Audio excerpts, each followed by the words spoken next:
Hi, class. I don't want to give you all the correct answers right now, but I did want to go over this. As a group, you were supposed to each split up the sentences and take them, but at the end of the day, you want to take it back and you're submitting your own assignment. So if you had to correct it, an introduction to a quote, I'll give you one answer, for example, is this, right?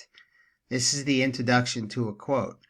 And a transition or a quote from the text that illustrates the main idea, concluding sentence. I mean, those are pretty obvious, but I think for the voting, especially the first uh, 7 questions, a lot of you did not put the correct sentence. So if you need to do it over again, please do.